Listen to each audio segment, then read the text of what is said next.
मुझे कल एक ऐसी घटना हुई, उसके बाद मुझे लगा कि मुझे थोड़ा सा आपके साथ डिस्कस करना चाहिए अभी जो मुद्दा चल रहा है कश्मीर वाला, वो ये समझने के लिए कि एक सिविल सर्वेंट होने के नाते आपकी भविष्य में क्या जिम्मेदारी होगी।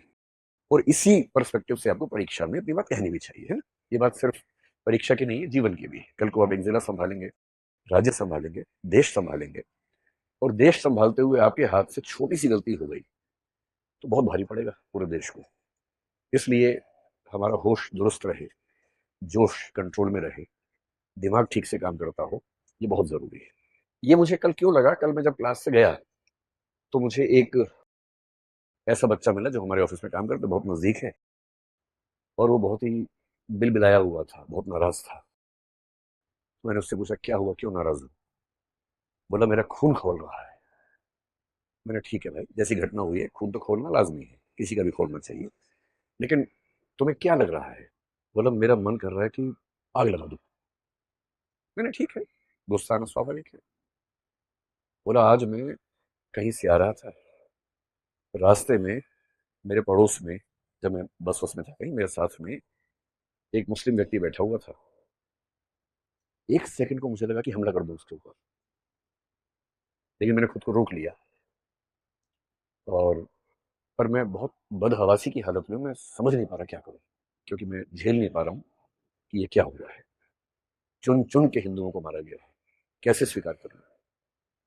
अब ये मनस्थिति ऐसा नहीं कि उसी की है, बहुत लोगों की है, आपके परिवारों में बहुत लोगों की होगी, आप में से भी कुछ की होगी जो यहाँ पे शायद कह नहीं रहे होंगे, लेकिन मन में तो सब बातें आती होंगी। ऐसे माहौल में एक सिविल सेवक की जिम्मेदारी क्या बनती है, हमें ये समझना है। और आप जब कल को निबंध लिखें, इंटरव्यू में जाएं, बात करें वहां पर, आपका नजरिया कैसा दिखना चाहिए, ये भी तो महत्वपूर्ण बात है ना, गौण बात थोड़ा ना। सबसे पहली बात जो आप इथिक्स में एक टॉपिक है इमोशनल इंटेलिजेंस, भावनात्मक बुद्धिमत्ता, उसमें पढ़ेंगे।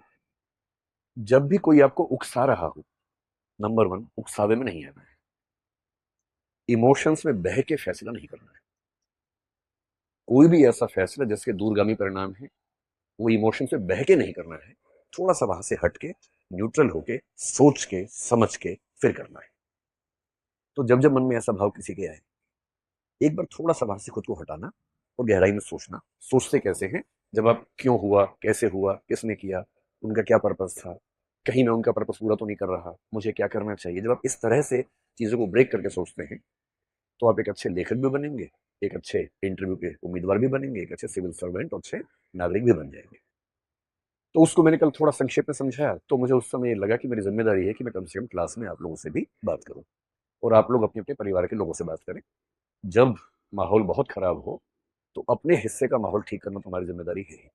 हर व्यक्ति तक तो हम नहीं पहुंच सकते, पर जहां तक पहुंच सकते हैं वहां तक कम से कम माहौल को ठीक करना, समझना, समझाना बहुत जरूरी चीज है। जब भी ऐसा हो तो पहले सोच के देखिए कि कौन है जिसने ये किया होगा। और समझदारी का मूल लक्षण पता है क्या है, आप चीजों को अलग कर पाते हैं, चीजों को मिला के एक नहीं करते हैं। जो चीजें अलग अलग हैं उनको अलग अलग करके देख पाने की क्षमता आपके अंदर है। ये किसने किया होगा, कौन होगा। और इसका सबसे सिंपल तरीका समझने का क्या होता है, जिसको इससे फायदा होगा उसने किया होगा। अभी एक पर्सपेक्टिव ये चल रहा है कि पाकिस्तान ने किया है, कुछ लोग ये पर्सपेक्टिव बना रहे हैं कि सारे मुसलमानों ने मिलकर ऐसा किया है, मुसलमान लोग चाहते हैं कि हिंदुओं को मार दिया जाए। और जो इमोशनल लोग हैं बहुत ज्यादा, उनको भड़काना सबसे आसान काम दुनिया में होता है। अगर हम दो ऑप्शन लेके चलें, एक लेके चलें कश्मीर के मुसलमान, एक लेके चलें पाकिस्तान। मैं भी पाकिस्तान को एक कह रहा हूं, पाकिस्तान भी एक नहीं है, पाकिस्तान की आर्मी अलग है, पाकिस्तान की सरकार अलग है, पाकिस्तान की जनता अलग है। कश्मीर के मुसलमानों को ऐसा करने से क्या फायदा होगा, फायदा होगा या नुकसान होगा, नुकसान होगा। इतने सालों की दहशतगर्दी के बाद 1980 के दशक के अंत में जो माहौल बिगड़ा, तब से बिगड़ा ही हुआ था। 2019 के बाद जब 370 को एब्रोगेट किया गया, तब भी कहा गया कि माहौल बिगड़ेगा, पर माहौल लगभग स्थिर रहा, संभल गया। कई साल तक केंद्र शासित प्रदेश के रूप में शासन चला केंद्र के माध्यम से। अब वहाँ इलेक्शंस भी हो गए, जनता की डिमांड पता नहीं थी, यानी क्योंकि कई वहाँ के लोगों ने ये भी कहा कि हमें तो ऐसे ही ठीक लग रहा था, बिना बात के इलेक्शन करवा दिया आपने। पर ठीक है, जनता का रिप्रेजेंटेशन होना चाहिए, इलेक्शन हो गया। उसके बाद अगर आप डेटा देखें, और एक सिविल सर्वेंट की पहली पहचान है कि वो डेटा देख के बात करता है, हवाई बात नहीं करता है। पिछले 2 सालों में जम्मू कश्मीर में टूरिस्ट जो गए उनकी संख्या 22 लाख से 25 लाख थी, और पिछले साल 2.5 करोड़ की संख्या थी। 10 टाइम्स बढ़ोतरी हुई वहां के पर्यटन में, और वहां का मुख्य उद्योग तो वही है, पर्यटन ही। टूरिज्म है। इस साल भी उम्मीद थी कि पर्यटन बहुत बढ़ेगा। गर्मी थोड़ी पहले आ गई। गर्मी पहले आने का मतलब वहां का टूरिज्म बढ़ेगा, क्योंकि अप्रैल में ही जो इलाका आमतौर पर मई जून में आबाद होता था, वो अप्रैल से ही आबाद होना शुरू हो गया, क्योंकि गर्मी ज्यादा हो गई, लोग जाने लग गए। वहां का टूरिज्म बढ़ने से क्या हो रहा है, वहां के लोग खुशहाल है। और ये इमोशनल होके ये कहना कि हमारी जमीन है, भारत छोड़ दो, भारत वाले चले जाओ, वो 2 दिन की बात अलग है। पर जिस देश से आपको रोज रोजी रोटी मिल रही हो, आप चाहेंगे कि उस देश के साथ आपका संबंध अच्छा रहे। कोई भी चाहेगा। कि पेट भरा रहेगा तो आप सब बातें कर सकते हैं, पेट ही खाली होगा तो क्या बात करेंगे।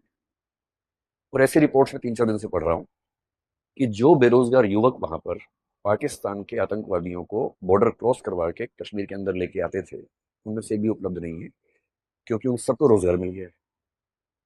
उनको उस काम के लिए मिलता था 5,000 रुपए, आजकल वो हर महीने 40-50 हजार रुपए कमा रहे हैं, केवल टूरिज्म की वजह से। जितने होटल थे सब भर जाते हैं, अब क्या करें, लौटाएं कैसे। तो वहां के लोगों ने अपने घरों में एक एक कमरा निकाल दिया टूरिज्म के लिए, गांवों तक में निकाल दिया कि सस्ते में हो जाएगा, थोड़ा दूर जाकर रहेंगे गांव में, घर के अंदर लोग रखते हैं कि टूरिज्म का डेवलपमेंट होता रहे। और जिस चीज से पूरे राज्य की इकोनॉमी चल रही है, कोई अपने पेट पे लात क्यों मारेगा। इस बात से दिक्कत किसको हो सकती है, कश्मीरी मुसलमानों को दिक्कत है नहीं। ये हो सकता है कि उनमें से कुछ लोग किसी के बहकावे में आए होंगे, ये हो सकता है, क्योंकि लोकल सपोर्ट के बिना इतना बड़ा हमला नहीं हो सकता है, ये बात भी सही है। लेकिन जनरली वहां का समुदाय क्यों चाहेगा कि 2.5 करोड़ टूरिस्ट जो आ रहे हैं, इस बार उम्मीद 6-3 करोड़ की वो कर रहे हैं। अब तो पिछले 2 दिन से जो हालत है वहां पर, कि जो पहलगाम स्विट्जरलैंड था वो बन गया घोस्ट सिटी जैसा, पूरे शहर में कोई नजर नहीं आ रहा। ये कौन चाहेगा। तो मेरी पहली बात है, समझने का तरीका ये है कि कश्मीर का सामान्य मुसलमान, 2-4 अपवादों की बात मैं नहीं कर रहा हूँ जो लोकल सपोर्ट कर रहे होंगे, सामान्य मुसलमान ये नहीं चाहता होगा, क्योंकि उसका तो रोजगार बढ़ रहा है, आय बढ़ रही है, वैसे क्यों चाहेगा। तो कौन चाह सकता है। इतना दुरुस्त हमला है, इतनी तैयारी के साथ हमला है, कोई रैंडम व्यक्ति नहीं कर सकता। कोई व्यक्ति रैंडमली जाए मार दे भाई, जिनके सिर पे कैमरे लगे हुए हैं और जो लाइव टेलीकास्ट कर रहे हैं, उसको एडिट कर रहे हैं ऑन द स्पॉट और भेज रहे हैं अपनी आकाओं को, और जो इतनी बड़ी बड़ी भारी भारी बंदूकें आराम से संभाल पा रहे हैं, जो किसी से पूछ रहे हैं तुम्हारा धर्म कौन सा, हिंदू, सीधे मार दिया सिर पे। इतने ठंडे खून के साथ किलिंग करना मजाक नहीं होता है। कभी आप आईपीएस बनेंगे, पहली बार किसी को मारना पड़ गया ना, कई दिन नींद नहीं आती उसके बाद। जो इतना कोल्ड ब्लडेड मर्डर करता है, इसका मतलब वेल ट्रेन्ड व्यक्ति है, उसको ट्रेनिंग कहाँ से मिली होगी। तो ट्रेनिंग कौन देगा, सीधी सी बात है, पाकिस्तान से मिली होगी, ये मान के चलेंगे। पाकिस्तान को क्या दिक्कत है, पाकिस्तान की जनता को मेरे ख्याल से कोई दिक्कत नहीं है। जनता में कुछ मूर्ख हर देश में होते हैं, हमारे देश में भी, उनके देश में भी है, जो बिना बात के बिलबिलाते रहते हैं, भारत को बर्बाद कर दो, यहाँ भी पाकिस्तान बर्बाद कर दो, पाकिस्तान को खत्म कर दो। अरे खत्म करके वो लोग कहाँ जाएंगे, कहीं तो रहेंगे ना भाई। यहाँ गए तो और तबाह हो जाओगे आप, अच्छा वहां पर है, लेकिन खत्म कर दो। ऐसे क्यों खत्म कर दो, वो रहते हैं ठीक है, रहे मस्त, हमें परेशान ना करें, हमें क्या दिक्कत है इस चीज से। क्या पाकिस्तान की सरकार को दिक्कत है, हो सकती है, लेकिन मेरे ख्याल से फिलहाल जिसको दिक्कत है वो वहां की आर्मी है। और आर्मी को क्यों दिक्कत है, सिंपल है, समझिए क्यों दिक्कत है। आप तो आईआर भी पढ़ेंगे, सिक्योरिटी पढ़ेंगे, ये सब आपके पाठ्यक्रम की चीजें हैं, क्यों दिक्कत है। एक तो पाकिस्तान एक फेल्ड स्टेट की स्थिति में जा चुका है, कटोरा लेके दुनिया भर में भीख मांगता है, पैसे नहीं है। जहां आटा 600 रुपए किलो हो चुका हो और हालत खराब होती जा रही हो, आम पाकिस्तानी के पास खाने पीने के पैसे नहीं। और जब खाने पीने के पैसे ना हो तो उस देश में गृह युद्ध भड़कना बहुत आसान होता है। सिविल वॉर ना भड़के तो लोगों को इमोशनली फूल बनाना बहुत जरूरी होता है। तो जब जब किसी देश में जनता परेशान होती है, शासकों की कोशिश होती है कि किसी मामले में उलझा दो। और जब भी युद्ध का मौसम बने, हो सकता है कि किसी देश में इलेक्शन होने वाले। एक शायर ने बड़ी खूब पंक्ति कही है, सुनिए आपने पंक्ति वो वाली। तो उन्होंने कहा, सरहदों पर तनाव है, पता करो क्या देश में चुनाव है। क्योंकि लोगों को इमोशनल बना देंगे, चुनाव होगा, उसका फायदा मिल जाएगा। इस समय पाकिस्तान की सरकार क्राइसिस में है, तो पाकिस्तान की सरकार को चुनाव हो या ना हो, जनता का ध्यान भटकाने की जरूरत है, इसलिए वैसा कर सकते हैं। फिर कुछ दिन पहले वहां पर एक घटना हुई बलूचिस्तान को लेकर। पाकिस्तान पेट से है, बलूचिस्तान कभी भी हो सकता है। बधाई हो, बलूचिस्तान हुआ है। ये खबर ये बात बात ताली बजाने के लिए है, रियल सिचुएशन ऐसी वहां पर इस समय चल रही है। 2-3 बच्चे होने की उम्मीद है। इधर इधर इधर सिंध ओवर ड्यू है, कभी भी खबर आ सकती है। तो लेकिन ये खबर जल्दी आने वाली है, ये प्री मैच्योर बेबी है, थोड़ा जल्दी 7-7.5 महीने में लगता है कि ऐसा होता है कभी कभी, प्रकृति के अपने उसूल होते हैं। अब उनको लग रहा है कि सोचो किसी देश के अंदर ट्रेन हाईजैक हो गई, बस भाई फ्लाइट फिर भी समझ में आता है कि फ्लाइट में 2 लोग चढ़े लेके चले गए, ट्रेन तो जमीन पे है इतनी लंबी है ट्रेन हाईजैक हो गई, कितने लोगों को मार दिया, सेना कितने लोगों को मार दिया। पूरी दुनिया भर में थू थू हो रही है कि आपसे अपने देश में ट्रेन नहीं संभल रही है। आपके देश का एक बहुत बड़ा प्रांत इतना नाराज है कि आपके देश की ट्रेन पर कब्जा कर लेता है। उनको बलूचिस्तान के मामले को दबाना है, शांत करना है, और शांत करने का तरीका क्या, कुछ और भड़का दो मामला, उससे लोगों का दिमाग वहां से हट जाता है। तो एक तो गरीबी, ऊपर से बलूचिस्तान, और तीसरा एक शख्स वहां बहुत परेशान है, उसका नाम है असीम मुनीर। वो वहां के सेनाध्यक्ष है, चीफ ऑफ आर्मी स्टाफ है। अगर उनकी बैकग्राउंड थोड़ी सी आपको पता हो, भारत से गए थे जब, मतलब भारत और पाकिस्तान बटे थे, उस समय भारत से उनका परिवार गया था पंजाब से। पंजाब के मुसलमान जो होते हैं, पंजाबी मुसलमान, उस बैकग्राउंड से हैं। इमरान खान के दौर में उनके नजदीकी थे, आईएसआई के चीफ बनाए गए थे। आईएसआई का बेसिक काम है भारत को परेशान करना, उसके चीफ थे। फिर इन्होंने कुछ ऐसी बड़ी मिस्टेक कर दी कि उसके बाद इनको पनिशमेंट पोस्टिंग देके बहुत खराब पोस्टिंग में भेज दिया गया। अब जैसे इमरान खान की सत्ता पलटी, नवाज शरीफ के भाई आए, तो नवाज शरीफ के निर्देश पे कहते हैं कि उनको पाकिस्तान का सेनाध्यक्ष रिटायरमेंट से 2 दिन पहले बनाया गया, एक्सटेंशन देके। और इसलिए बनाया गया कि इमरान खान के दुश्मन नंबर 1 है इस समय। इमरान खान और उनके समर्थक इस समय पाकिस्तान की नाक में दम किए हुए हैं लगातार, बात बात पे राजधानी घेर लेते हैं, और ऐसा लगता है कि राजधानी कब्जे में है इमरान खान के लोगों के। तो इमरान खान फैक्टर को दबाने के लिए सेना का प्रमुख ये व्यक्ति बना है। और इसके मन में एक परेशानी हमेशा से भारत को लेके, जिसने कुछ दिन पहले ऐसी एक स्पीच दी भी थी जिसमें भारत के हिंदुओं को अटैक किया कि हिंदू लोग हमसे अलग हैं, हम एकदम अलग हैं, हम एक हो ही नहीं सकते हैं, इस तरह की बातें की, जो एक हिंट अपने आप में था कि कुछ तो पक रहा है। और इनको यह समझ में आ रहा है कि अगर युद्ध होते रहेंगे तो आर्मी का महत्व रहेगा, युद्ध नहीं होंगे तो आर्मी का महत्व खत्म हो जाएगा। कश्मीर से लोकल सपोर्ट जीरो हो चुकी है। और धर्म का मुद्दा कि धर्म के नाम पे राज्य अलग होगा, देश अलग होगा, लोग नहीं करना चाह रहे, लोग शांत हैं, उनको रोजी रोटी मिल रही है, उनकी लोकप्रिय सरकार का इलेक्शन भी वहां पर हो चुका है, तो लोग क्यों आंदोलन करेंगे, क्यों क्रांति करेंगे भाई। और इसलिए आप पहली बार देखेंगे इस हादसे के बाद कश्मीर के मुसलमानों ने बहुत सारे मोर्चे खोल के विरोध किया। दिल्ली के जामा मस्जिद के शाही इमाम ने विरोध किया। और जो ऐसी पार्टियां भारत में जिनको लेके लोग कहते हैं कि वो एकदम प्रो मुसलमान है, एंटी हिंदू है, वो वैसी साहब हो, खुल के समर्थन किया भारत सरकार का कि हम देश के साथ हैं। देश का हर मुसलमान संगठन इस समय खुल के वोकली देश के साथ खड़ा हुआ है। ये वो बार बार कह रहे हैं, तो उनको कहना जरूरी भी है, उन पर शक है, उनका कहना लाजमी है, और कह भी रहे हैं, खुल के कह रहे हैं। इतना होने के बाद भी यदि हम आपस में नफरतें बढ़ा लेंगे तो इसका मतलब हमसे बड़ा कोई मूर्ख नहीं। उनकी साजिश ये है कि ऐसी कुछ घटनाएं कर दो कि कश्मीर के अंदर फिर से हिंदू मुसलमान इतना हो जाए कि कश्मीर की जो डेवलपमेंट थी, जो कश्मीर के लोग हिंदुस्तान का हिस्सा मन से बन रहे थे, वो ना बन पाए। फिर पटरी से उतर जाए सारा प्रोसेस, जो इतनी मुश्किल से पटरी पे आया है, सारा उतर जाए पटरी से। हमारे देश की देखिए सबसे खूबसूरत बात क्या है, कहते हैं कि भारत में भी इस समय सांप्रदायिकता ज्यादा है। मैं खुद इस बात से सहमत हूं कि हाँ, इस समय माहौल में पहले की तुलना में थोड़ा सा दबाव ज्यादा रहता है। पर एक बात पे जो गर्व करना चाहिए वो ये है, आप इमेजिन कीजिए कि पाकिस्तान या बांग्लादेश में वहां के माइनॉरिटीज ने वहां की मेजोरिटी के 25 लोगों को मारा होता, तो पूरे देश में क्या हाल होता। हमारे देश की सबसे बड़ी उपलब्धि ये है, 3 से 4 दिन इस घटना को हो गए, पूरे देश में एक जगह भी दंगा नहीं हुआ है। किसी देश की मेजोरिटी के 27 लोगों को मारा जाए, 25 लोगों को मारा जाए, बेरहमी से मारा जाए, और पूरे देश में एक भी दंगा फसाद ना हो, इसका मतलब है कि वो देश अपनी मूल प्रकृति में हिंसक नहीं है, मूल प्रकृति में चीजों को समझता है, समझदार है। और सबका गुस्सा कुल मिला के पाकिस्तान को लेके है, न कि भारत के लोगों के बीच की खाई की तरफ है। अब ऐसे मामले में सॉल्यूशन क्या है, अगर कोई आपसे पूछे कि ऐसी स्थिति में अगर आप होते समाधान करने वाले, सॉल्यूशन करने वाले, तो आप क्या करते। अगर हमने कश्मीर का बाइकआउट कर दिया, टूरिज्म खत्म कर दिया, तो जीत हमारी हुई या उनकी हुई, तो उनकी जीत हो गई। इससे सही समाधान क्या है, कश्मीर में जहां जहां टूरिज्म होता है वहां वहां सिक्योरिटी इतनी कायदे से बढ़ाई जाए, और टूरिज्म 2.5 करोड़ की जगह बढ़ के 3-4 करोड़ हो जाए, ताकि कश्मीर के जो थोड़े बहुत बच्चे अभी भी दुविधा में हैं, उनकी दुविधा भी स्थायी रूप से खत्म हो। इसलिए कश्मीर का टूरिज्म खत्म करने का मतलब है कि आप उनके शिकार हो गए, आप उनके झांसे में आ गए, आपने वो काम कर दिया जो वो चाह रहे थे। ये नहीं करना है। वो दूसरा क्या चाह रहे हैं कि भारत के मुसलमानों को इनसिक्योरिटी हो जाए, उनको लगे हिंदू ऐसे हैं, हिंदुओं को इनसिक्योरिटी मुसलमानों से हो जाए। जिस मामले में हमारे देश ने एकदम ठीक स्टेप लिया, पिछले 3-4 दिन में एक भी ऐसी घटना नहीं हुई जो चिंता वाली हो, क्योंकि भारत के हिंदू इस बात को समझ रहे हैं कि दुश्मनी अपने परिवार के लोगों से नहीं है, दुश्मनी बाहर के लोगों से। और सरकार की भूमिका क्या होती है? जॉइंट फैमिली के मुखिया वाली, संयुक्त परिवार। संयुक्त परिवार में कभी शांति नहीं होती है। चार भाई हैं, चारों के आपस में झगड़े चलते रहते हैं। इसकी पत्नी उसकी पत्नी से नाराज है, इसका पति इसके पति से नाराज है, ज्यादा मैं कमाता हूँ, खाता ज्यादा ये है, ये मोटा हो गया है, मैं पतला हो गया हूँ, ज्यादा रिसोर्सेज मुसलमानों पे खर्च हो रहे हैं, ज्यादा संसाधन हिंदुओं पे खर्च हो रहे हैं। ये सब जॉइंट फैमिली में चलता है, चलता रहेगा। लेकिन कोई जॉइंट फैमिली घर के अंदर के झगड़ों को बाहर लेके नहीं जाती है। और सरकार एकदम सही कर रही है, नहीं लेके जा रही है। सरकार ने सारे स्टेप्स पाकिस्तान के खिलाफ लिए।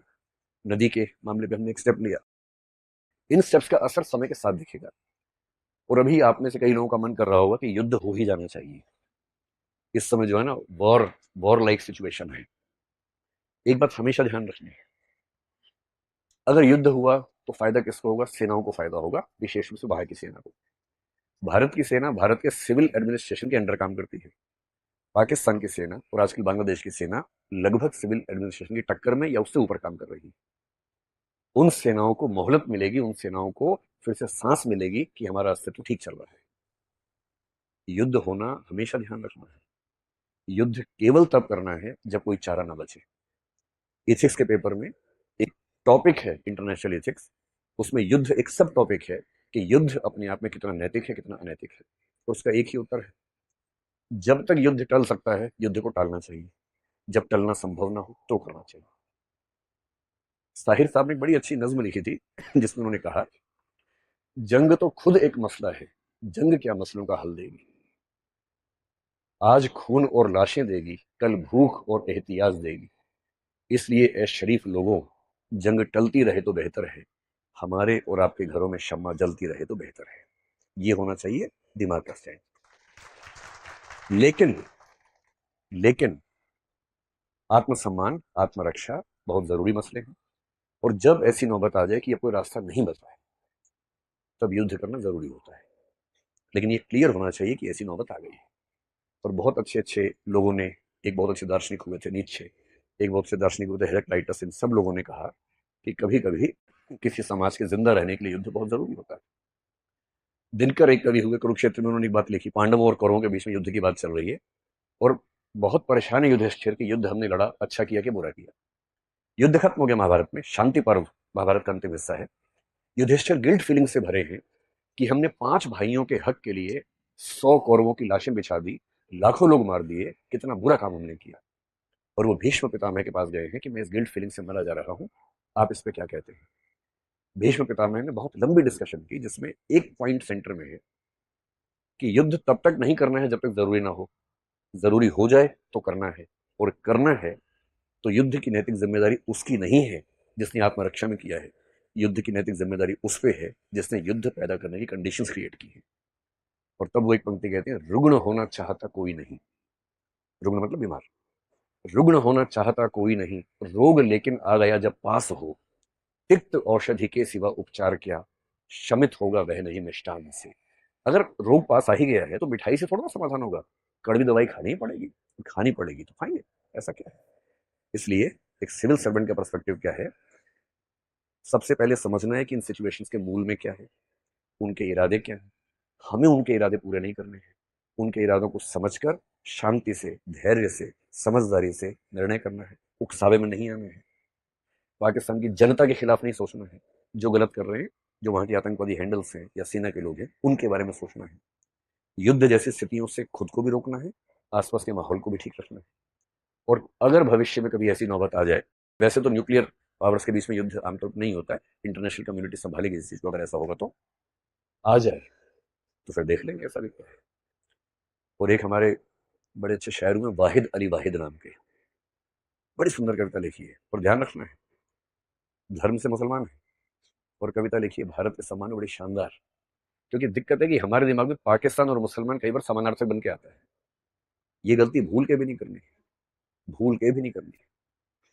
और वो कह रहे हैं, द्वंद्व कहां तक पाला जाए, युद्ध कहां तक टाला जाए, तू भी है राणा का वंशज, फेंक जहां तक भाला जाए, दोनों ओर लिखा हो भारत, सिक्का वही उछाला जाए, इस बिगड़ैल पड़ोसी को अब फिर शीशे में ढाला जाए। तो बिगड़ैल पड़ोसी को ढालना पड़े, ढाल देना चाहिए, लेकिन मिसप्लेस्ड एरोगेंस से बचना है। गुस्सा उस पे करना है जिस पे करना चाहिए, उसका नाम लेके किसी और पे नहीं करना है। एक समझदार नागरिक होने की ये बुनियादी जिम्मेदारी है, और मुझे उम्मीद है कि हम सब, भाई आप तो कल को देश संभालेंगे ना, अभी खुद को संभालो पहले, खुद को संभाल के परिवार को संभालो, अपने आसपास के माहौल को संभालो, कल को देश को संभालो। और युद्ध अगर इमोशंस में होने लग गए तो दुनिया में कोई बचेगा नहीं। इतने युद्ध होंगे, दुनिया खत्म हो जाएगी। तो युद्ध निजी जीवन में भी तभी करना है जब कोई चारा ना हो। जब तक बातचीत से मामला बने, बनाओ। और अच्छा युद्ध बंदूकों से नहीं होता है, मनोविज्ञान के स्तर पे होता है, इंटरनेशनल कम्युनिटी को साथ लेके होता है, जो हमने कर लिया है पहले ही। अगर चीन और बांग्लादेश को भी कमेंट करना पड़ ही गया फाइनली, इसका मतलब है कि नैतिक दबाव हमने दुनिया भर में बना दिया है। युद्ध होता है आर्थिक स्तर पर। कमर तोड़ने का तरीका बंदूक नहीं होता है, कमर तोड़ने का तरीका इकोनॉमी को हिलाना होता है, जो हमने पहले स्टेप्स ले लिए। इन सब से बात ना बने तो अंत में होता है कि बंदूक उठाओ और काम शुरू करो। लेकिन वो बहुत बात की बात है, और